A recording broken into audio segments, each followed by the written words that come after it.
வணக்கம் மக்களே, வணக்கம். இந்த போர் டயத்தில் கடைசி 3 வருஷத்தில் எல்லாரோட போர்ட்ஃபோலியோ என்ன ஆகிடுச்சு, கீழே இறங்கிட்டே இருக்குது. எல்லோரும் மைனஸில் தான் இருக்காங்க. எல்லாம் கரெக்டு தானே? எல்லாரோட போர்ட்ஃபோலியோ, சிலரோட போர்ட்ஃபோலியோ இன்றைக்கும் க்ரீனில் தான் இருக்குது. ப்ளஸ் 10%, 20%. இருக்குது. இதை நான் எப்போ பார்த்தேன்னா, போன மாதம் ஒரு பாட்காஸ்ட்டுக்கு நான் மும்பைக்கு போயிருந்தேன். பாட்காஸ்ட்டு போனப்போ ஒரு 2 நாள் அங்கே தங்கும்போது என்னோட பழைய ஃப்ரெண்ட்ஸு, பழைய இன்வெஸ்டர்ஸு, ஃபண்டு மேனேஜர்ஸு, சிஏ, என்னோட குரூப் ஆஃப் பீப்புள் எல்லாத்தையும் போய் நான் மீட் பண்ணுறேன். எல்லாம் மீட் பண்ணும்போது இவங்க எல்லாமே நார்த் இண்டியன்ஸ். இவங்களை எல்லாத்தையும் மீட் பண்ணும்போது நான் ஒன்றை மட்டும் பார்த்தேன், ஒரு பேட்டர்னாக எல்லாருமே இன்வெஸ்ட்மெண்ட் பண்ணியிருந்தாங்க. அப்போ நான் கேட்டேன், என்னடா எல்லோரும் ப்ளஸில் இருக்கீங்க, இது எப்பட்றா அப்படின்னு சொல்லி போர்ட்ஃபோலியோ பார்த்தா சில பேர் வெறும் 2 ஸ்டாக் தான் வச்சுருக்காங்க. எத்தனை? 60 லட்சம், 80 லட்சம், வெறும் 2 ஸ்டாக்கு. நான் சொன்னேன், வெறும் 2 ஸ்டாக்லாம் வேலைக்கு ஆகாது, டைவர்சிஃபிகேஷன் பண்ணால் அப்படி இப்படி நான் பெருசாக பேசுகிறேன். அவங்க சிரிக்கிறாங்க என்னை பார்த்து. என்னடா சிரிக்கிறீங்க அப்படின்னு. இன்னொருத்தன் போர்ட்ஃபோலியோவை பார்த்தா ப்ளஸில் இருக்குது. பார்த்தா 2 மியூச்சுவல் ஃபண்டு முடிஞ்சு போச்சு. 2.5 கோடி ரூபா, 2 மியூச்சுவல் ஃபண்டு. எல்லோரும் க்ரீனில் இருக்குது. எல்லோரும் ஒரு பேட்டர்னே ஃபாலோ பண்ணியிருக்காங்க. ஆனால் அந்த பேட்டர்னை தமிழ்நாட்டில் யாருமே பேசவும் மாட்டாங்க. ஏன்னா எங்கள் தமிழ்நாட்டு மக்களுக்கு நல்லது நடந்துருமோங்கிற ஒரு நல்ல அபிப்பிராயம், சாடிஸ்ட். ஆனால் இப்போ நம்ம இந்த இடத்துல அதை உடைக்க போகிறோம். ஒரு முதலீடு பிட்காயினையும் முந்திருக்கணும், கோல்டையும் முந்திருக்கணும், லார்ஜ் கேப்பையும் முந்திருக்கணும், மிட் கேப்பையும் முந்திருக்கணும், ஃப்ளெக்ஸி கேப்பையும் முந்திருக்கணும். அப்படின்னா ஏதாவது ஒன்று இருக்கணும்ல, அதுதான் பிஎஸ்யூ. பிஎஸ்யூ பங்குகள், அதாவது பொதுத்துறை நிறுவனங்கள், பிஎஸ்யூ பங்குகள், பிஎஸ்யூ ஃபண்ட்ஸ் எல்லாமே இன்னைய வரையும் ப்ளஸில் தான் இருக்குது. இதை எடுத்துக்கிட்டால் ஃபஸ்ட்டு நம்பரில் உங்களுக்கு ப்ரூவ் பண்ணிடுறேன். இதை பாருங்கள். கடைசி 5 வருஷத்தில் ஸ்டேட் பேங்க் ஆஃப் இந்தியா பாருங்கள், 2020க்கும் 2021க்கும் 41% ப்ராஃபிட், அதாவது அந்த ப்ராஃபிட் எடுத்திருக்கு. அடுத்த வருஷம் 55% ப்ராஃபிட்டு, 2023 ப்ளஸ் 59% ப்ராஃபிட்டு, அடுத்து 2024 22% ப்ராஃபிட். சார், நான் சொல்கிறது ப்ராஃபிட்னா எந்த ப்ராஃபிட்டு? அவங்களோட தொழில் லாபங்கள் அவ்வளோ தூரம் வளர்ந்துருக்கிறாங்கன்னு சொல்ல வரேன். இங்கே பாருங்கள். அடுத்து பாருங்கள், என்டிபிசி பாருங்கள், 34% ப்ராஃபிட், 6%. இங்கே பாருங்கள், டோட்டலாக நான் எல்லா பிஎஸ்யூவும் எடுத்திருக்கேன். கிட்டத்தட்ட 22 நிறுவனங்கள் எடுத்திருக்கேன்.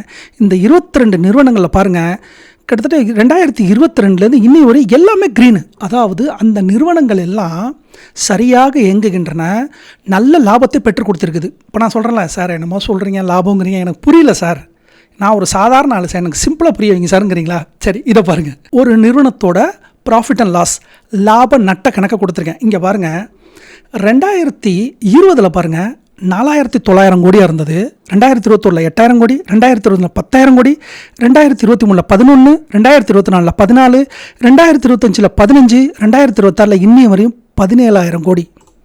இது பேர் தான் சார் லாப நட்ட கணக்கு. சார், இது ஒன்று மட்டும் காமிச்சா போதுமா? இன்னொன்னையும் காட்டுறேன் பாருங்கள். 800 கோடி, 3000 கோடி, 4000 கோடி, 5000 கோடி, 8000 கோடி, 11,000 கோடி, இன்னொன்று 11,500 கோடி. எங்கேயா குறைஞ்சிருக்கா இந்த 5 வருஷத்தில்? 800 கோடியிலேருந்து 11,000 கோடி, இதெல்லாம் சாத்தியமா? இதை தான் அவங்க என்கிட்ட சொன்னானுங்க, டே இது தாண்டா அனலிஸ்ட்டு, இது இப்படி தாண்டா அனலைஸ் பண்ணணும், இங்கே பாடுறான்னு சொல்லி என்கிட்ட காட்டுறானுங்க. அவங்க என்கிட்ட காமிச்சது கிட்டத்தட்ட 67 பக்க அனலிஸ்ட் ரிப்போர்ட்டு. ரைட்டாக நான் அதை படித்தது. அதுலேருந்து சிலதை மட்டும் உங்களுக்கு காட்டுறேன். அதை மட்டும் காட்டலை, இன்னொன்னையும் காட்டுறேன் பாருங்கள். 11,000 கோடி, 14,000 கோடி, 16,000 கோடி, 17,000 கோடி, 21,000 கோடி, 23,000 கோடி, 24,000 கோடி. 11,000 கோடியில் இருந்த லாபத்தை 24,000 கோடி கொண்டாடுறதுலாம் சாதாரண விஷயம் இல்லை, மாபெரும் சாதனை. ஏதோ ஒரு கம்பெனி பண்ணியிருக்கு. கரெக்டாக எது?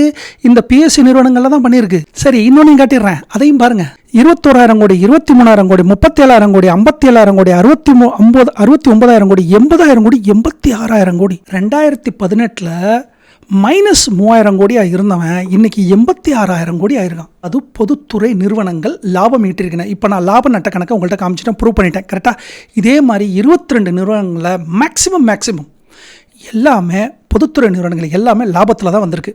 இப்போ நீங்கள் கேட்கலாம், சார் அவங்க லாப லட்டம் எடுத்துட்டாங்க, ரைட்டு, லாபத்தில் இருக்காங்க, நீங்கள் ப்ரூவ் பண்ணிட்டீங்க, ரைட்டு, இதில் முதலீடு பண்ண வேலை லாபத்தில் தான் இருக்கானாங்கிறது என்ன நிச்சயம் அப்படிங்கிறீங்களா? இப்போ ஒரு சிம்பிளுக்கு நான் சொல்லிடுறேன். இங்கே பாருங்கள், ஒரு 2 ஃபண்டு நான் எடுத்திருக்கேன். பிஎஸ்சி ஃபண்டு, ஒன்று லார்ஜ் கேப் ஃபண்டு. 3 இயரில் பாருங்கள், 3 வருஷத்தில் யார் வின் ஆகிருக்கா? சார், 1 இயர், இந்த 1 இயரில் ப்ளஸ் 10% இருக்குது பிஎஸ்சி ஃபண்டு. இன்னொன்று பாருங்கள், -2% இருக்குது. இன்னொன்று பாருங்கள், இதை பாருங்கள், 2 வருஷத்தில் 8%, அது 0%. சிஏஜிஆர் 3 வருஷத்துக்கு 30%, இது எத்தனை? 12%. மியூச்சுவல் ஃபண்டில் லார்ஜ் கேப்பை பீட் பண்ணியிருக்கு சார். பிஎஸ்சி ஃபண்டு லார்ஜ் கேப்பை இந்த ஒரு வருஷம் போர் எல்லாம் மார்க்கெட்டு கீழே இறங்கி எல்லாத்துக்கும் மைனஸில் போய்ட்டுருக்கு, -10%. ப்ளஸ் 10% இருக்குது சார். இந்த பிஎஸ்யூ ஃபண்டை போட்டனால நான் முதலீடு பண்ணல, இதுவரை நான் பண்ணலை. அந்த அனலிஸ்ட் அங்கே மும்பையில் போய் பார்த்ததை நான் உங்கள்கிட்ட சொல்கிறேன், உடைக்கிறேன், ரகசியத்தை உடைக்கிறேன், அவ்வளோதான், சிம்பிள். அதே மாதிரி இங்கே கொடுக்கக்கூடிய தகவல் முழுக்க கல்விக்கானது, தமிழர்களுடைய விழிப்புணர்வுகளுக்கான தான் நான் கொடுக்குறேன். எப்படி நார்த் இந்தியன்ஸ்லாம் புத்திசாலித்தனமாக இருக்கான், நம்ம தலையில் இங்கே எப்படி உட்காந்துட்டு மிளகா அரைக்கிறானுங்கிறத நான் வெளிப்படையாக உங்கள்கிட்ட சொல்கிறேன், அவ்வளோதான். இப்போ ஒருத்தர் சொல்கிறாரு, சார் கோல்டு என்ன கூட கொடுத்துச்சு தெரியுமில்ல, கோல்டோட நீங்கள் கம்பேர் பண்ணுங்கள் சார் அப்படிங்கிறீங்களா? இந்த பாருங்கள், கோல்டோட கம்பேர் பண்ணுறேன் சார், கோல்டோட கம்பேர் பண்ணுறேன். 3 இயர் எவ்வளோ? 30%. 3 இயர் பிஎஸ்யூ இது 33%. ஆக மொத்தம் கோல்டுக்கு இணையாக ஈக்குவலாக இருந்திருக்கு. அதாவது மொதல் 1 வருஷம் 2 வருஷம் இல்லை, 3 வருஷத்தில் பார்த்தீங்கன்னாலும் கோல்டுக்கு பக்கத்தில் நெருங்கி இருக்கிறது பிஎஸ்யூ தான். இப்போ நான் என்ன சொல்கிறேன், சார் ஒரு ஃபண்டை மட்டும் காமிச்சிங்க, இன்னொரு ஃபண்டை காட்டுங்க சார்ங்களா. இங்கே பாருங்கள், 3 இயர் கேட்டகரியில் பாருங்கள், 3 வருஷத்துக்கு 28%, லார்ஜ் கேப் பாருங்கள் 16%. சரியா? அப்படியே அவங்க இந்த ஒரு வருஷத்தில் 10%, இன்னைய டேட்டுக்கு 10% பிஎஸ்சி வந்து ப்ராஃபிட்டில் இருக்குது. இதை பாருங்கள், வெறும் 1% ரிட்டர்ன் மட்டும் தான் கொடுத்துருக்கு. 2 வருஷத்தில் 3%, 3 வருஷத்தில் 28% கொடுத்துருக்குது. அப்போது இந்த ஃபண்டும் பீட் பண்ணியிருந்திருக்கு. இன்னொரு ஃபண்டை காட்டுங்க சார் அப்படிங்கிறீங்களா? சரிங்க, இன்னொரு ஃபண்டை காட்டுறேன் பாருங்கள். 3 இயர் போயிடுங்க, 3 இயர் கேட்டகரியில் போயிடுங்க. நான் மிட் கேப்போட சொல்கிறேன். ஓகே, இப்போ ஒரு சொல்லலாம், லார்ஜ் கேப்பை பார்த்தாச்சு, கோல்டை பார்த்தாச்சு, இந்தாங்க மிட் கேப் எடுத்துங்க. மிட் கேப்பில் பாருங்கள், 3 இயர் சிஏஜிஆர் 27%, மிட் கேப்பு வெறும் 23%. ஸோ மிட் கேப்லேயும் முந்திருச்சா? மிட் கேப்பை பார்த்தாச்சு, லார்ஜ் கேப் பார்த்தாச்சு, கோல்டு பார்த்தாச்சு. சார் இந்தியாவின் மிகப்பெரிய ஃபண்டு, இந்த ஃபண்டெல்லாம் அடிச்சுக்க யாருமே வாய்ப்பு இல்லை அப்படின்னு பல பேர் ஃபண்டு சொல்லுவாங்களா, அந்த ஃபண்டை இங்கே பாருங்கள், துவச்சிருக்கு பிஎஸ்சி. இங்கே பாருங்கள், இந்த வருஷத்தில் 10% ப்ராஃபிட்டில் இருக்குது. ஆனால் இந்த ஃபண்டை பாருங்கள், வெரி பாப்புலர் ஃபண்டு, ஆனால் பெஸ்ட்டு ஃபண்டு. நான் 30 வருஷத்தில் பெஸ்ட்டு ஃபண்டு இந்த ஃபண்டெல்லாம். ஆனால் இந்த லாஸ்ட் ஒரு வருஷத்தில் 10% கொடுத்துருக்கு. இது வெறும் -0% தான் இருக்குது. 3 இயரில் பாருங்கள் 30% கொடுத்துருக்கு, இது 17% கொடுத்துருக்கு. ஸோ பிஎஸ்சி ஃபண்டு 3 வருஷத்தில் 30%லையும் 5 வருஷம் நீங்கள் போனாலும் சரி 25%லையும் இருக்கிறது பிஎஸ்சி ஃபண்டு தான். அப்போது mid cap, large cap, gold எல்லாத்தையும் நீங்கள் சொல்லலாம், சார் அப்படின்னா குளோபல் ஃபண்டோட மோதி பார்த்துருவோமா அப்படிங்கிறீங்களா? நாங்கள் மோதி பார்த்துருவோம். இங்கே நான் ஒரு குளோபல் ஃபண்டை காமிக்கிறேன். இங்கே பாருங்கள், முதல் ஒரு வருஷம் பாருங்கள் 10% பிஎஸ்சி வந்து தோற்றுருக்கு, அது வந்து ஜெயிச்சிருக்கு, ரைட்டா? 2வது வருஷத்துலையும் தோற்றுருக்கு, குளோபல் ஃபண்டு தான் ஜெயிச்சிருக்கு. 3 வருஷத்தில் பாருங்கள், 3 இயரில் பாருங்கள் 30% பிஎஸ்சி ஃபண்டு கொடுத்துருக்கு, குளோபல் ஃபண்டு பாருங்கள் 20% தான் கொடுத்துருக்கு. அப்போ குளோபல் ஃபண்டையும் பீட் பண்ணியிருக்கு. இப்போ நீங்கள் கேட்கலாம், சார் குளோபல் ஃபண்டே அடிக்கிறே ஒருத்தர் கீழே போடுவார், பிட்காயின் அடிச்சிட முடியுமா, பார்த்துருவோமா அப்படிங்கிறீங்களா? தாங்க பாருங்கள், பிட்காயின் இந்த கடைசி 5 வருஷத்தில் 1123% கொடுத்துருக்கு. அதே 5 வருஷத்தில் பிட்காயினு தாண்டி ஒரு ஸ்டாக்கு கொடுத்துருக்கு. பார்த்தீங்களா? திரும்பவும் சொல்கிறேன், இது பரிந்துரைக்கு கிடையாது.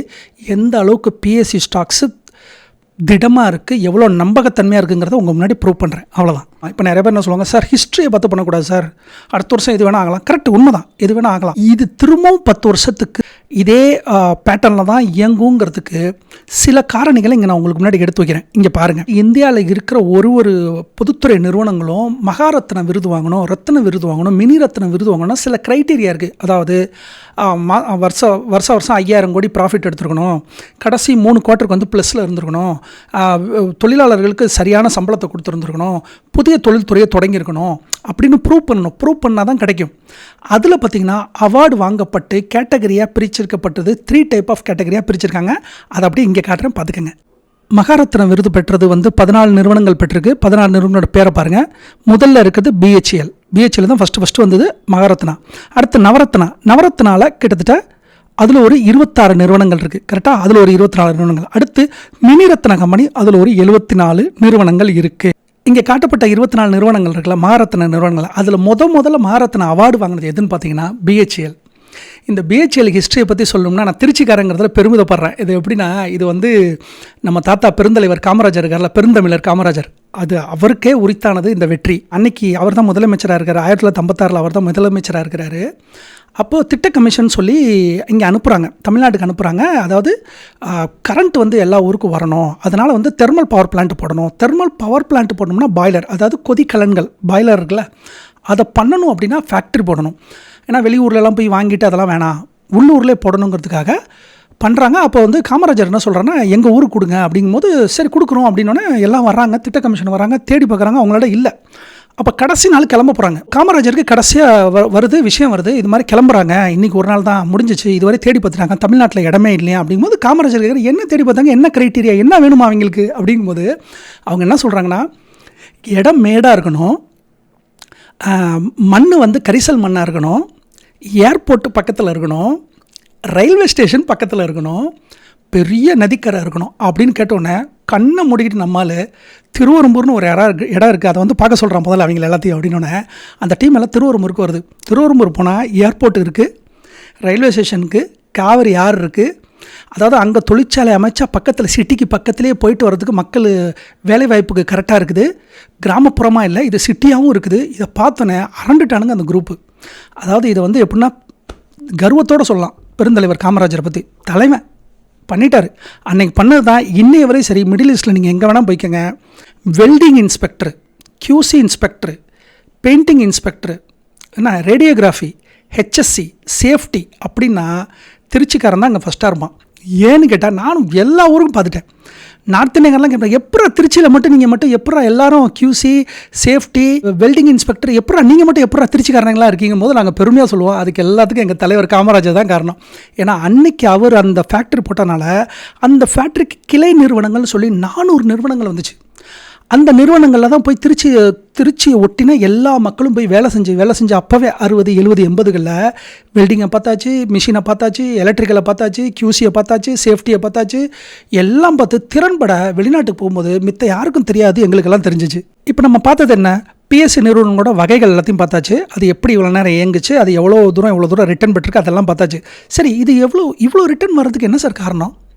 அது எப்படி 2020க்கு அப்புறம் நடந்துச்சு அப்படின்னா, இங்கே தான் அந்த அனலிஸ்டெல்லாம் சொல்கிறானுங்க. என்ன சொல்கிறாங்கன்னா, இந்தியா 2020 தன்னை தானே உணர்ந்துருச்சு. நம்ம மட்டும் இல்லை, எல்லா நாடுகளும். எனர்ஜி, எலக்ட்ரிக் பவரு, அடுத்து சாப்பிட்ற சாப்பாடு, அடுத்து பேங்க்கு, அடுத்து டிஃபென்ஸு, இந்த 5லையும் கொஞ்சம் கவனமாக இருக்கணும்னு சொல்லி, அதாவது தாங்காலில் நம்மளே நின்றுக்கணும். அடுத்தவன்கிட்ட போய்ட்டு எக்ஸ்போர்ட் பண்ணுறது, இம்போர்ட் பண்ணுறது அதெல்லாம் வேலைக்காகுது. நம்மளே பாதுகாத்துங்கிறதுக்காக இந்தியா என்ன பண்ணுச்சுனாக்க, அந்த பட்ஜெட்லேருந்து 2020 பட்ஜெட்லேருந்து கேப்பெக்ஸ் அதிகப்படுத்தினாங்க. கேப்பெக்ஸ்னானது முதலீட்டு மூலதனத்தை எதில் போட்டாங்க? அதிகமாக பிஎஸ்யூவில் போட்டாங்க.